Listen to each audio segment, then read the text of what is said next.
Hello parents, welcome back to easy preparation institute. और मेरा नाम अंकुर शर्मा है। और आज जो हम बात कर रहे हैं वो लेके आए हैं आपके लिए आज एक नया सब्जेक्ट पॉलिटी।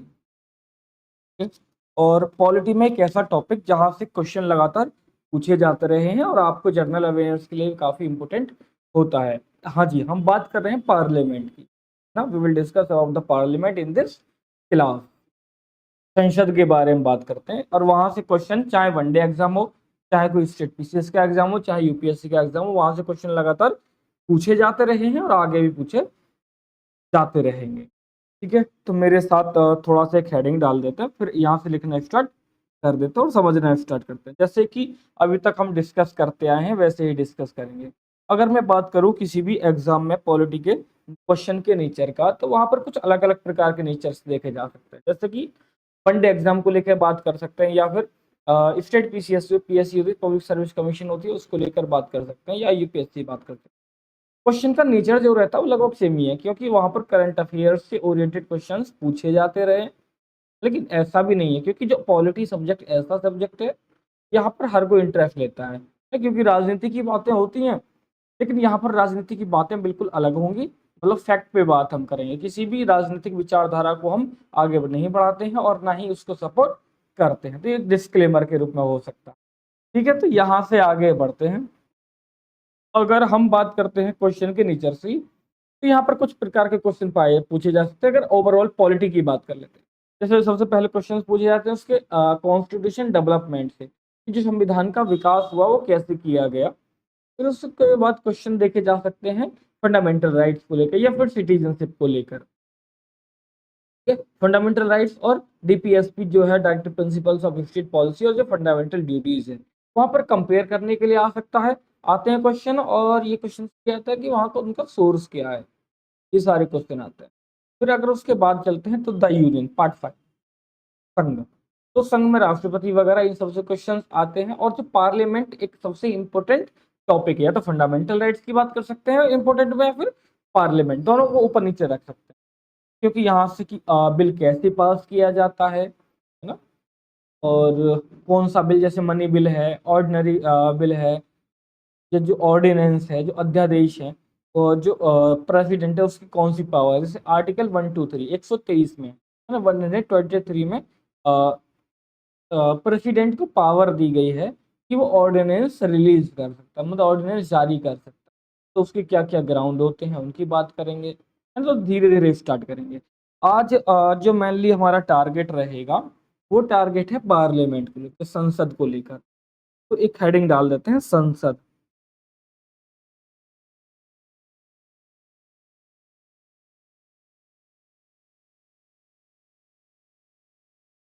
जो क्लास का नेचर है वो बाइलिंगुअल ही रहेगा, लेकिन इंग्लिश ज्यादा यूज कर, है ना। तो ऐसा करेंगे कि समझा हिंदी में देंगे और उसमें भी इंग्लिश यूज करते रहेंगे, तो जो इंग्लिश मीडियम वाले बच्चे हैं उनको भी कोई प्रॉब्लम नहीं आएगी। और इंग्लिश में ही आपको लिख दूंगा। ठीक है, पार्लियामेंट।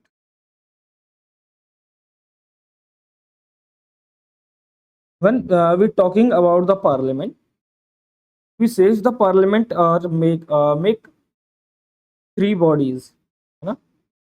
कौन कौन सी बॉडीज हैं, या थ्री पार्ट्स कह सकते हैं, अगर बॉडीज नहीं कहना चाहते उसके बारे में मैं आपको बता देता हूँ। और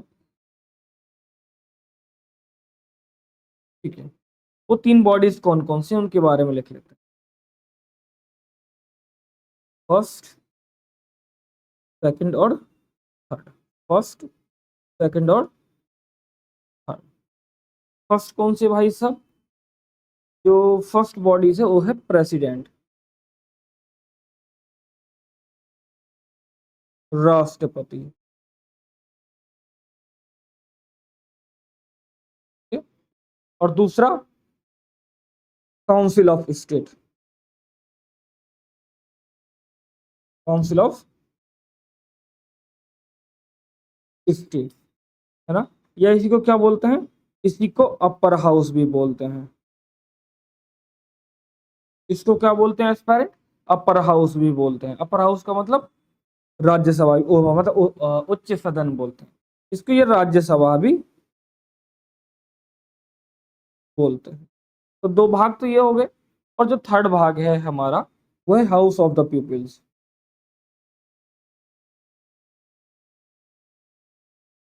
हाउस ऑफ द पीपल्स,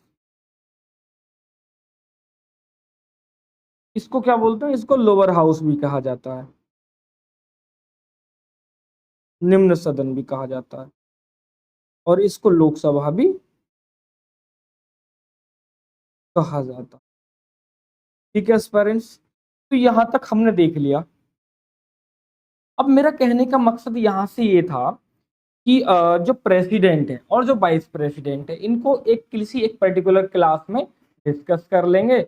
उसके बाद अब जो डिस्कस करने का मेरा मन है वो ये है कि काउंसिल ऑफ स्टेट्स, राज्यसभा और लोकसभा को डिस्कस, तो यहाँ से स्टार्ट करते हैं, क्योंकि प्रेसिडेंट वाला पोर्शन है उसको एक अलग से पढ़ लेंगे। क्वेश्चन वहां से भी, क्वेश्चन वहां से भी बहुत बहुत क्वेश्चन पूछे जाते रहे हैं।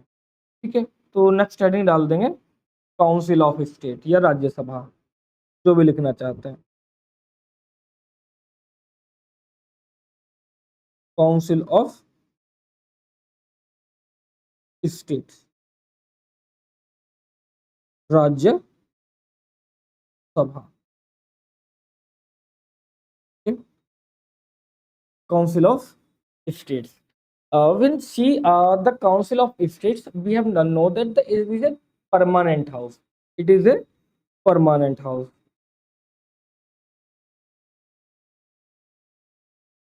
परमानेंट हाउस का मतलब क्या है कि ये कभी भी डिसॉल्व नहीं होती, कभी भी भंग नहीं होती है। ऐसा क्यों किया गया, लोकसभा तो डिसॉल्व हो जाती, ऐसा इसलिए किया गया एस्पायरेंट कि जब देश आजाद हुआ था तो चीजें बनाई जा रही थी, तो वहां पर इतने बड़े देश को चलाने के लिए अगर एक ही समय पर लोकसभा भी डिसॉल्व हो जाए और राज्यसभा भी डिसॉल्व हो जाए तो फिर देश को चलाएगा कौन। ठीक है, तो वहां पर इनकी जो स्वीकृति है इसका टाइम पीरियड ही इसलिए 6 ईयर लिया गया, 6 साल, जबकि लोकसभा का कार्यकाल कितना होता है, 5 साल का होता है। तो इसमें और देखेंगे कुछ चीजें उसके बारे में लिखते हैं। इट इज ए क्या है, फेडरल चैम्बर है, यह एक संघीय सदन है क्योंकि ये संसद में राज्यों का प्रतिनिधित्व करता है। मतलब it is a federal chamber because it is representatives और the states in the parliament. देखते हैं फेडरल चैम्बर, चैम्बर की जगह हाउस भी लिख सकते हैं जो आप लिखना चाहें, because it represents, because it represents the states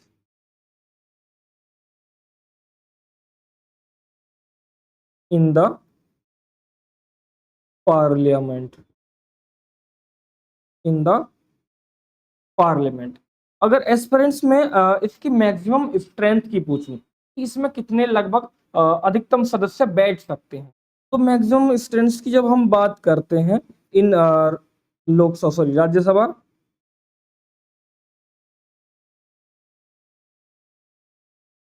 तो हो सकते हैं 250 मेंबर्स, 250 सदस्य यहाँ पर बैठ सकते हैं। बट एट प्रेजेंट, प्रेजेंट में कितने इसमें सदस्य हैं, 245।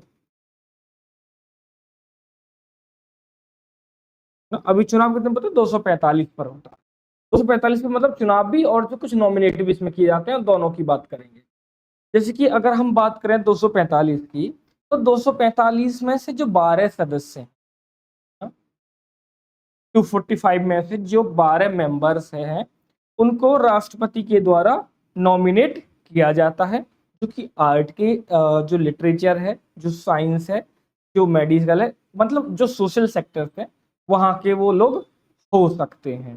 फिर दूसरा की अगर बात करते हैं अन्य सदस्यों के इलेक्शन की, तो जो अन्य सदस्य हैं 245 में से 12 का तो नॉमिनेशन हो रहा है, जो रेस्ट जो भी मेंबर्स बचे हैं उनका जो इलेक्शंस होता है वो वहाँ के एमएलए के द्वारा किए जाता है। जो राज्य की विधानसभा के विधायक या विधानसभा के जो सदस्य होते हैं, स्टेट लेजिस्लेचर्स के मेंबर्स जो होते हैं जिनका विधायक बोलते हैं, member of legislative assembly, MLA बोलते हैं, वो वहाँ पर वोट डालते हैं और उनके द्वारा वो चुनकर भेजे जाते, इलेक्ट करके भेजे जाते हैं।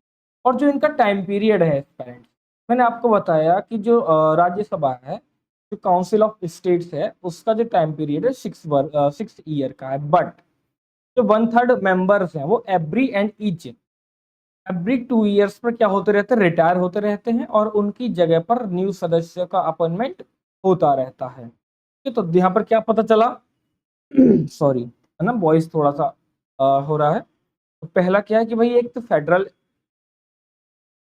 चैम्बर है या फेडरल हाउस मतलब संघीय हाउस है जो राज्यों का प्रतिनिधित्व करता है राज्यसभा में। मतलब बताता है कि उस राज्य की इतनी जनसंख्या थी, उतने लोग वहां से चुनकर यहाँ भेजे गए हैं। ये अलग अलग स्टेट में अलग अलग हो सकता है, जैसे यूपी में अलग संख्या है, बिहार में अलग संख्या है और राजस्थान में अलग होगी और एमपी में और जो महाराष्ट्र है वहां पर संख्या इनकी अलग होगी, क्षेत्र वाइज डिवाइड करते हैं। फिर उसके बाद हमको एक चीज ये पता पड़ी कि इसमें मैक्सिमम स्ट्रेंथ जो हो सकती है 250 हो सकती है ना, 250 हो सकती है। लेकिन अभी हम प्रेजेंट की बात करते हैं तो 245 मेंबर्स इसमें बैठते हैं। बट इसमें से 12 सदस्य जो 12 मेंबर्स हैं उनका नॉमिनेशन किया जाता है बाय प्रेसिडेंट ऑफ इंडिया। वो किससे संबंधित होंगे, वो एग्रीकल्चर के सॉरी आर्ट के क्षेत्र से होंगे ना, लिटरेचर होंगे, साइंस के से होंगे या फिर जो सोशल सेक्टर्स हैं उनके रिलेट करते होंगे, उनसे संबंधित होंगे। तो इतना इसको लिख लेते हैं। फिर इसके बाद देखते हैं कि कुछ स्पेशल पावर्स भी हैं राज्यसभा के पास। जैसे आर्टिकल 67 क्लॉज बी, उनकी बात करेंगे और क्लॉज में आपको पहले लिखना सिखा दूंगा फिर उसके बाद आगे चलते हैं। फिर यहाँ से लिखना 12 members are nominated 12 members are nominated by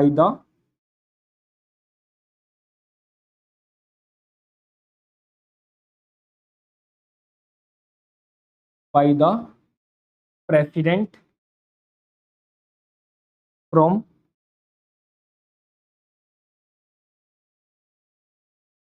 amongst the person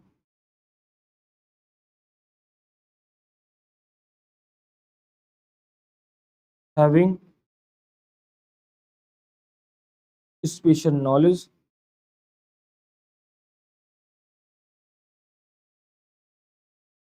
in the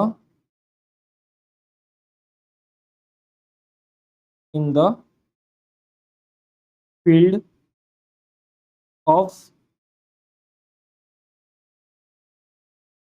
literature। Next line पर चलते हैं ना, literature comma science, literature comma science, गलत लिख दिया science, literature comma science, arts and social services. ये सोशल सेक्टर्स लिख, जो भी लिखना है ना। नेक्स्ट लिखना, not more than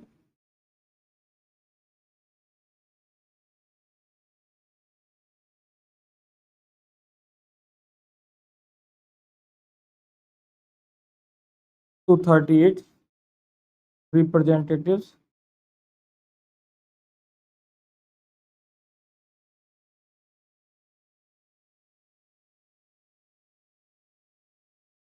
of the state of the states and union territories. मतलब 238 से ज्यादा लोग या इसमें चुनकर नहीं भेजे जा सकते। फिर उसके बाद लिखना एक और चीजें नीचे जो इनके इलेक्शन में शामिल होते हैं। जो मैंने आपको बताया था लेजिस्लेटिव असेंबली के मेंबर्स मतलब एमएलए यहाँ पर पार्टिसिपेट करते हैं इनके इलेक्शन में, जो नॉमिनेट हो सॉरी जो इलेक्शन किया जाता है। लिखना फिर इसमें the representatives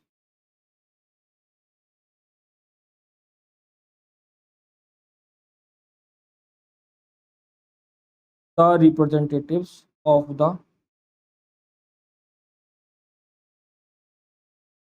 the state to be elected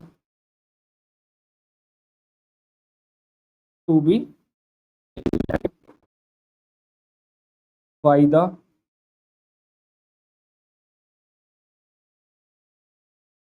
elected MLAs।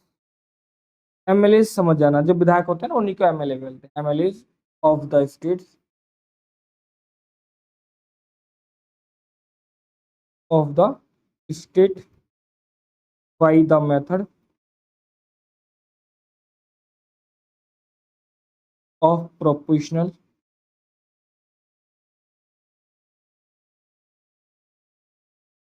representation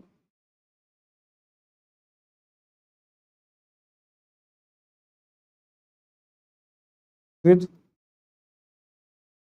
single transferable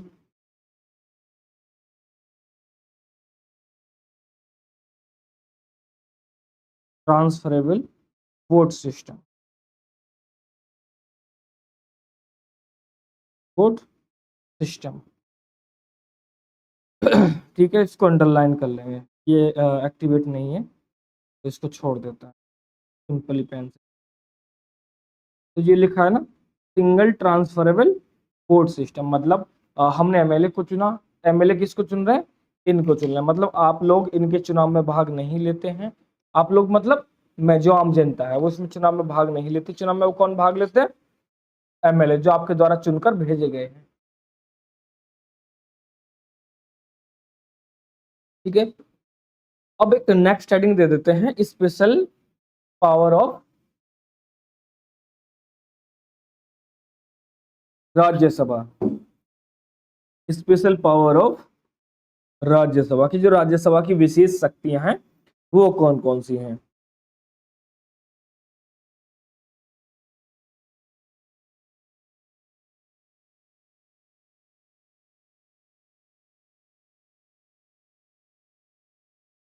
special power of Rajya Sabha. अगर हम बात करते हैं स्पेशल प्रोविजन ऑफ राज्यसभा की, तो एक आर्टिकल आता है, आर्टिकल 367 क्लॉज। या एक चीज और समझा देता हूं उससे पहले, अगर मैं कहता हूं आर्टिकल बोलता हूं मतलब 67 ऐसे लिखना है। अगर मैं कहता हूं आर्टिकल 67 ए ऐसे लिखना है। अगर मैं बोलता हूं आर्टिकल 67 क्लॉज ए तो ऐसे लिखना है। अगर मैं बोलता हूं आर्टिकल 67 क्लोज 1 सब क्लॉज तो ऐसे लिखना है। अगर मैं कहता हूं दोबारा से समझ लिया, आर्टिकल 67 तो इस तरह से लिख देना है।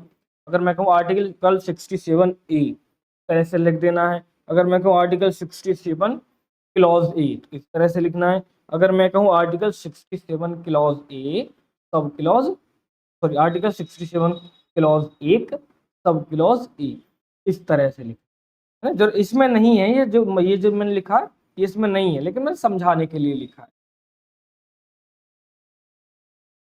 फिर चलते हैं नेक्स्ट, यहाँ पर लिखते हैं आर्टिकल 67 क्लॉज। आर्टिकल 67 क्लॉज भी क्या पावर देता है राज्यसभा को? आर्टिकल 67 क्लॉज भी कहता है कि अगर आप वाइस प्रेसिडेंट को हटा रहे हैं, अगर आप वाइस प्रेसिडेंट को हटा रहे हैं तो उसको हटाने के लिए आप एक बिल लाएंगे, मतलब प्रपोजल लाएंगे, एक प्रस्ताव लाएंगे। और वो प्रस्ताव कहाँ लाया जा सकता है? सिर्फ राज्यसभा में लाया जा सकता है और राज्यसभा में पारित किया जा सकता है। तो ऐसा क्यों? ऐसा एस्पायरेंट इसलिए क्योंकि जो राज्यसभा में जो प्रिजाइडिंग ऑफिसर होते हैं, presiding officer of the house, मतलब राज्यसभा की बात करते हैं, वहां पर वाइस प्रेसिडेंट काम करते हैं। ठीक है, और अगर हम कहें लोकसभा की बात तो वहां पर लोकसभा स्पीकर होते हैं। तो अगर आपसे क्वेश्चन आता है presiding officer of the Lok Sabha तो स्पीकर। ठीक है, अगर मैं कहूं प्रिजाइडिंग ऑफिसर ऑफ राज्यसभा तो फिर वाइस प्रेसिडेंट। वाइस प्रेसिडेंट के रूप में भी कार्य करते हैं, और जो सदन है उसके पीठासीन अधिकारी presiding officer of the Rajya Sabha के रूप में भी काम करते हैं। इसलिए उनको हटाने से संबंधित प्रस्ताव केवल आर्टिकल 67 क्लॉज बी में ओनली एंड ओनली कहाँ लाया जा सकता है? लोकसभा में लाया जा सकता है। फिर इसके बाद एक और आर्टिकल आता है, एक है ना, लिखवा दूंगा मैं। दूसरा आर्टिकल आता है 249। आर्टिकल 249, आर्टिकल 249 क्या कहता है?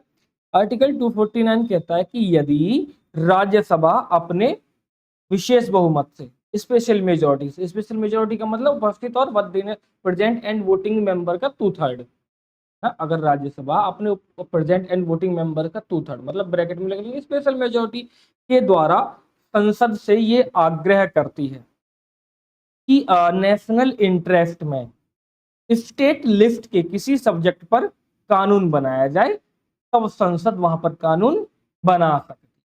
सिंपल सी कंडीशन में बताता हूं, देखो 3 लिस्ट हैं। एक तो है कौन सी, यूनियन लिस्ट, दूसरी स्टेट लिस्ट, है ना, संविधान में देंगे 7वीं अनुसूची में, और तीसरी है कॉन्करेंट। तो एस्पायरेंट जो यूनियन लिस्ट है और जो स्टेट लिस्ट है और जो करंट कॉन्करेंट लिस्ट, तो जो यूनियन लिस्ट पे है यहाँ पर कानून ओनली एंड ओनली बना सकता है सेंट्रल गवर्नमेंट, केंद्र सरकार। और स्टेट पे स्टेट गवर्नमेंट, और कॉन्करेंट लिस्ट पे कि जिसमें सब्जेक्ट है वहां पर स्टेट गवर्नमेंट भी बना सकती है और सेंट्रल गवर्नमेंट भी बनाती है, सेंट्रल गवर्नमेंट केंद्र सरकार भी वहां पर बना सकती है। तो लेकिन आर्टिकल 249 क्या कहता है, आर्टिकल 249 कहता है कि अगर राज्यसभा में एक बिल लाया जाए, संसद में राज्यसभा अपने उपस्थित तथा मत देने वाले 2/3 मेंबर्स मतलब स्पेशल मेजोरिटी की बात करते हैं, लिख देता हूं आप।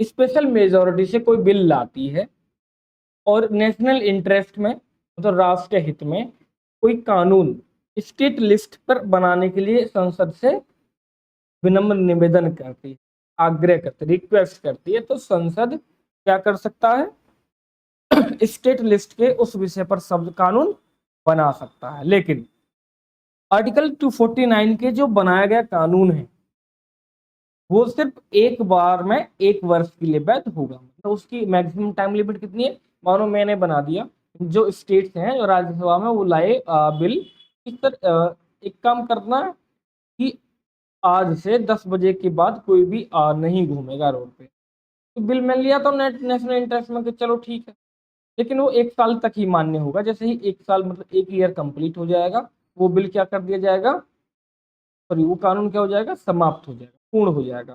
फिर इसके संबंध में एक और आर्टिकल आता है,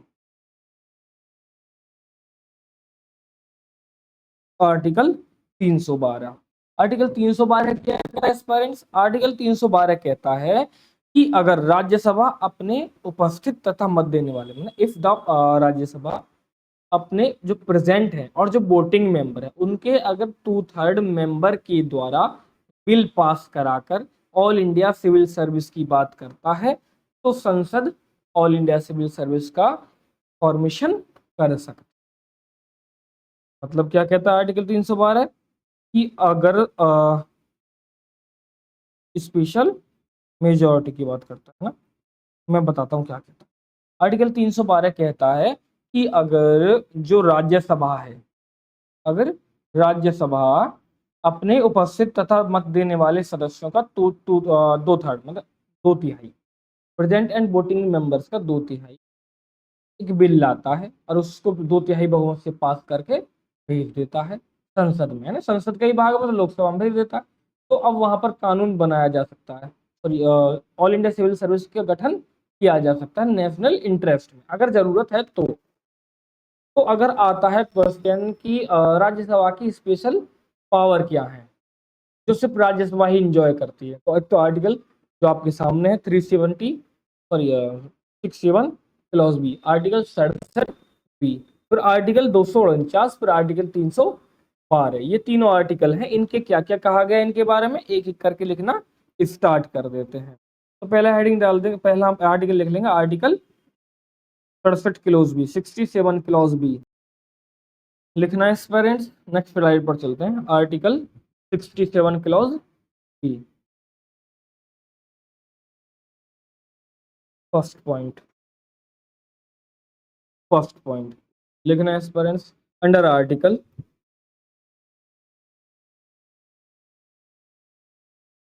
under article 67 clause B in the removal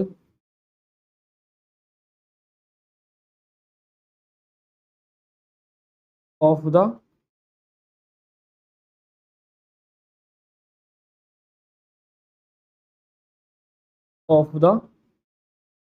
vice president of the vice president। दूसरा पॉइंट लिखना under article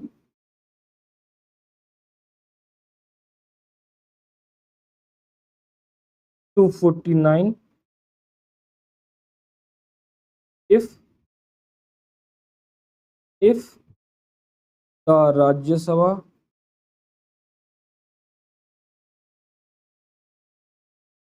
passes a resolution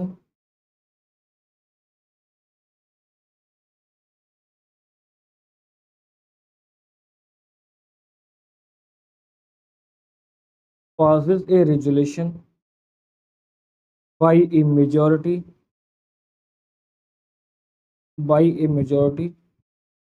of not less than 1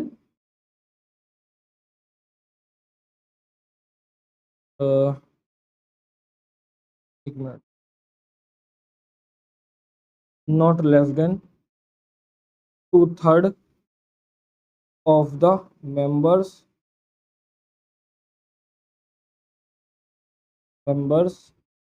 present and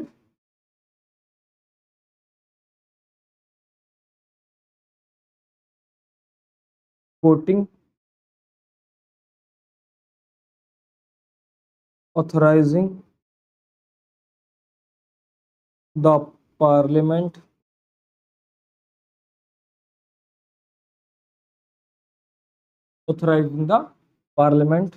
to make a law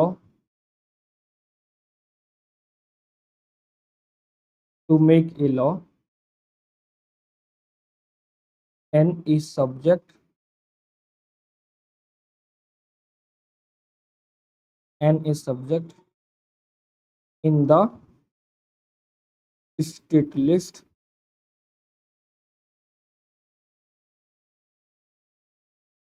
can make the state list state list on the ground of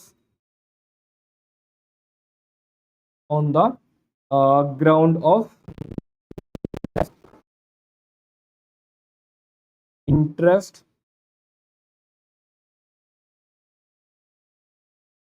comma, the parliament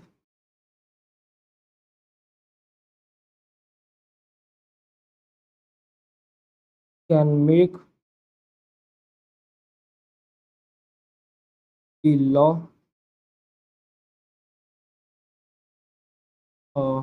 and that subject।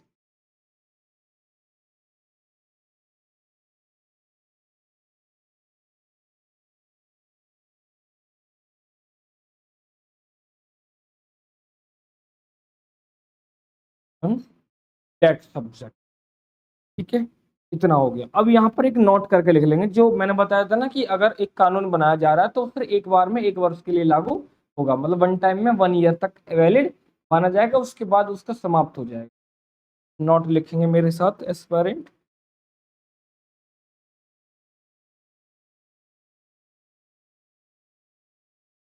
Note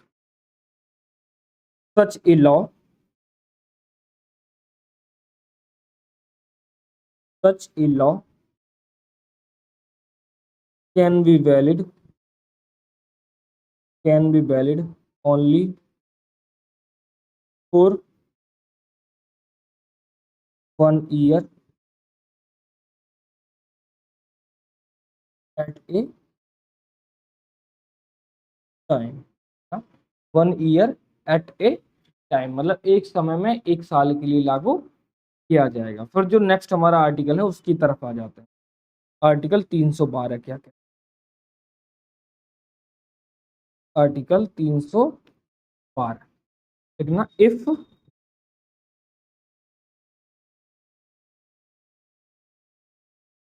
if the Rajya Sabha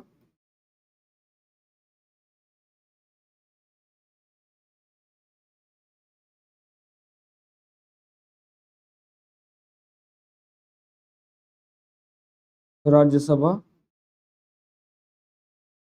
passes a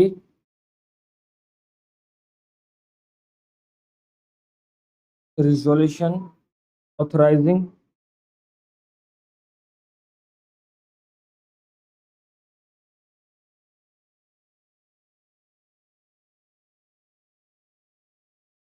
the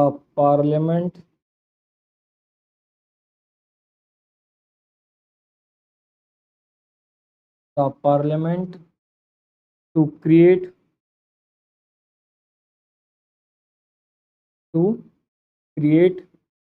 or abolish to create or abolish an all India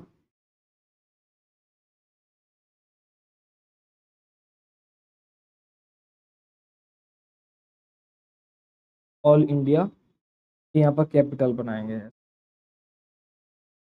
all India services the parliament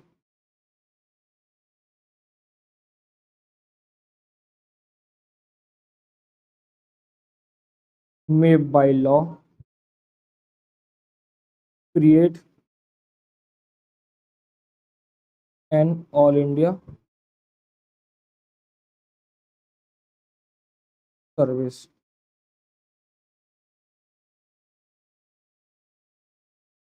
on ground of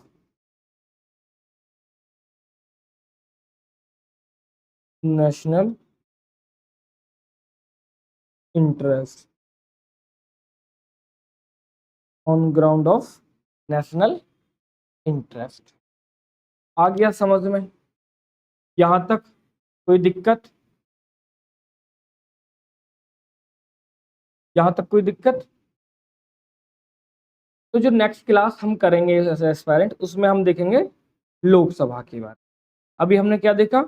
अभी हमने देखा कि जो parliament में तीन parts होते हैं, पहला प्रेसिडेंट, दूसरा काउंसिल ऑफ मिनिस्टर्स, तीसरा काउंसिल ऑफ मिनिस्टर्स नहीं sorry council of state, Rajya Sabha upper house, और जो तीसरा था जो लोकसभा लोअर हाउस की बात की। फिर हमने यहाँ पर देखा काउंसिल ऑफ स्टेट जो राज्यसभा है, जो राज्यों का प्रतिनिधित्व करती है कि उनका किस किस तरह से काम करते हैं, कौन सा परमानेंट मेंबर है। यहाँ पर रिजर्वेशन नहीं होता है, लिख लेंगे इस चीज को भी अगर आप कभी भूल जाए, यहाँ पर नो रिजर्वेशन,